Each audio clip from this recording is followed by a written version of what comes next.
It's supposed to be hard. Life is supposed to be hard. You're supposed to think this is terrible. You're supposed to suffer and smile through the pain regardless. I say that life as a man is exceptionally difficult. I say the most beautiful and the most terrifying thing about being a man is you're born without value. Society doesn't care about you. You're only going to be cared about based on how useful you are. You have the chance to build yourself up and become a superhero if you're prepared to do the hard work and be indefatigable enough to never quit.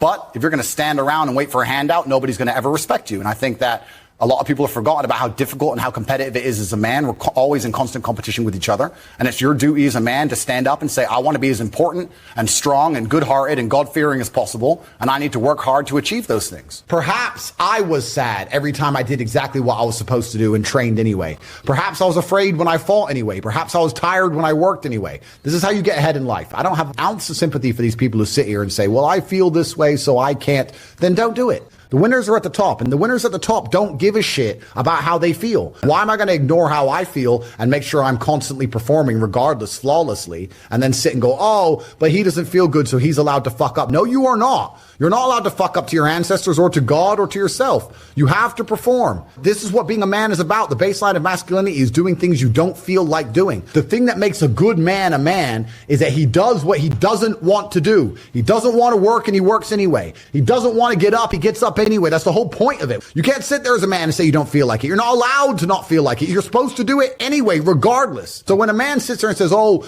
but you don't understand, I'm struggling with motivation. If you are struggling with the motivation to be a winner, then stay a fucking loser.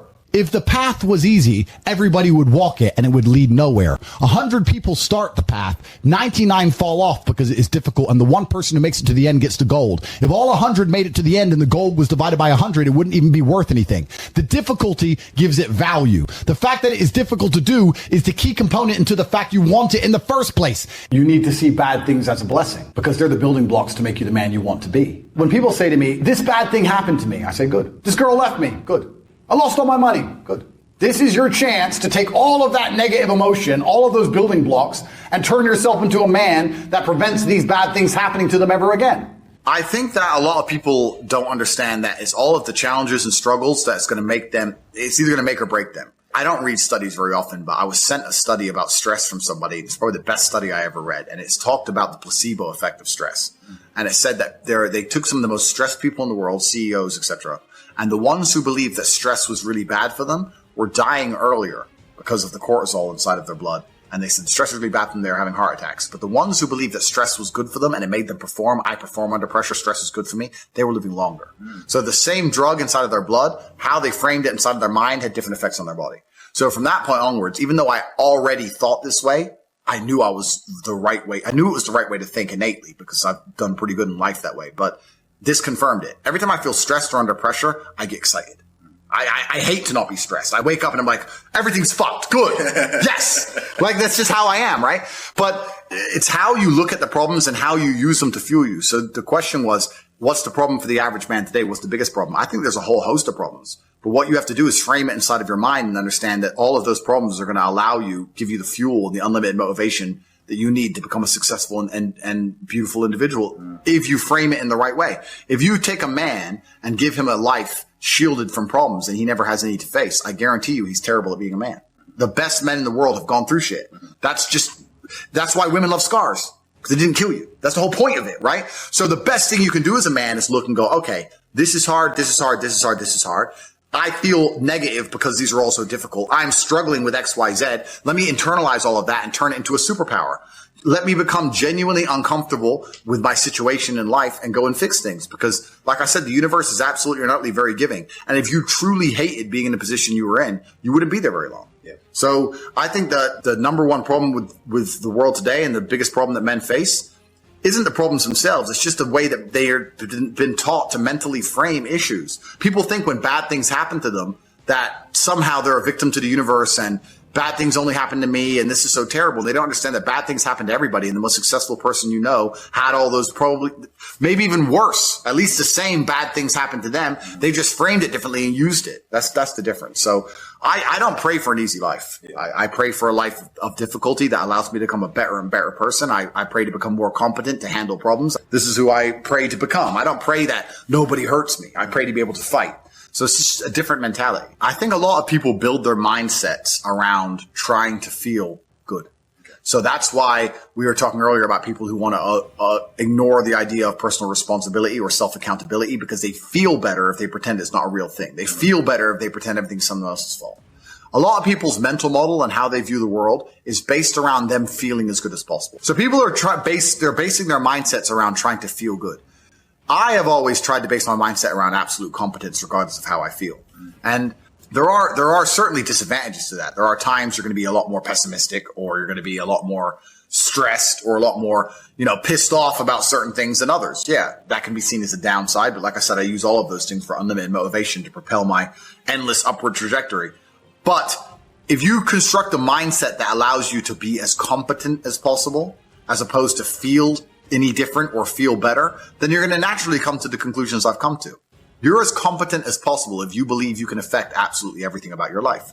You're as competent as possible if you believe absolutely everything that's happened to you, whether good or bad, is completely your fault. You're as competent as possible if you believe the bad things that happen to you are going to allow you to work harder and become even better. When bad things happen to me, the first thing out of my mouth is good. Andrew, this happened. Good. Good. Now I'm really pissed. Good. This mindset I've constructed allows me to be as fearsome a competitor as possible. It allows me to be a feared opponent in any realm of human endeavor. And that's the point of a mindset. Why would you have a mental model or a mentality that made you anything less? In the ultra competitive world that we've just discussing that everybody wants the things you have, why would you absorb information or construct a mental model that doesn't allow you to be as competitive as possible? I am a feared competitor in anything I do. Anyone who's up against me at anything is going to feel a degree of nervousness just because it's me. It doesn't matter what it is. If you say, look, you're going to go learn how to play piano and you're going to play against someone else who's never played piano and you're going to learn, and that guy's Andrew Tate, you're going to be like, oh, for fuck's sake. I can't even play piano. But part of them is going to be like, oh, not Tate. Even though I have no piano experience, because they just know me. They know my mindset. They know my determination. They know I'm stubborn. They know I don't quit. They know I'm going to win. That's just who I am. So I've constructed a mental model that allows me to be competent and to always succeed. And that's how I've come to the conclusions I've come to. And I truly, once again, don't understand how people go through the world with any other mental model. I get asked all the time, but what do you feel? Or what about happiness or depression? That doesn't even... How I feel doesn't cross my mind. I don't know how else to explain it. There are days where I'm pissed off or sad or happy. It doesn't cross my mind. It's just like I woke up, whatever mood I happen to be in, I have things I need to do. It's a busy day. I need to go training before he gets here. I had a meeting with the bank at 7:15 a.m. I have shit to do. Like, I didn't cross my mind if I was happy, sad, excited. I just had to work. Yeah. So I think my mental model, to a degree, I'm certainly not a person who doesn't feel emotions, because we're all human. I certainly do. But I've never prioritized them in any regard. I haven't built a mental model that affects... I haven't put them in the middle of my mental model and then affected my actions based on how I feel for each one. It's absolutely and completely the opposite. I would love to do a podcast on a day where I'm particularly sad and a podcast on a day when I'm particularly happy. And I guarantee you wouldn't be able to tell the fucking difference. So that's what allows me to be competitive, right? Because if you're competitive, if you want to be the most competitive predator on the planet, you have to be able to hunt in the day and the night. You have to be able to do both. You have to be able to perform when you're happy and sad. You can't only be able to perform when you're happy. You can't only go to the gym when you're motivated. You can't only be a competent person when your life's going well, because when your life's not going well, you're no longer competent. Then you're going to lose to people like me. And it's player versus player. If you're the kind of person who can only do well when you're happy and you're competing against someone like me who can do well all the fucking time, guess what? You lose. So my mental model, the answer is most of my opinions are just based around constructing a mental model that allows me to be brutally competitive. Yeah. I believe that I am currently sad, but I have work to do, and eventually I will feel better. You cannot try and make me adopt thinking that will reduce my competitiveness as an individual. So I don't believe in things that take power away from me. I don't believe in things that make me less competitive, and I don't adopt mental models that make me less competitive. Every single mental model I have are the most efficient ones I could find. They're the mental model I found that if I adopt, I become a more fearsome predator. That's it. So this is how I've come to all of my conclusions as an individual. Struggle is extremely important for a man, and you should be looking to inject struggle into your life permanently. If you're injecting struggle, and that struggle, solving those problems lead to a positive place, once you become addicted to it, you're going to become a machine of monumental achievement. Would you play a video game if it was easy? If you could never die? I mean, cheats get boring pretty quick. You play it because it's hard.